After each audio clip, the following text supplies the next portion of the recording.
उर्दू में बोलूं या अंग्रेजी? उर्दू में।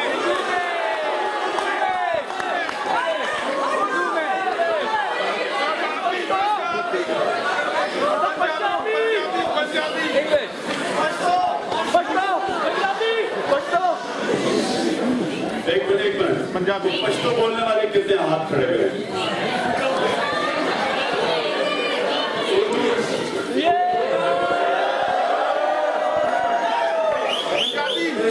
Punjabi. Anyone who cannot understand Urdu?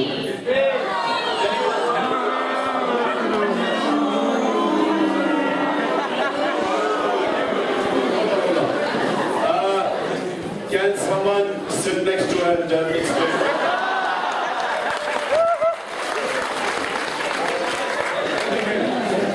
मैं इसलिए मैं उर्दू में बोल रहा हूँ कि हम एक नया पाकिस्तान बनाने जा रहे हैं और नए पाकिस्तान में ये जो पुराने कॉलोनियलिज्म के जो सिंबल्स हैं ये अपने आप से शर्म आती है।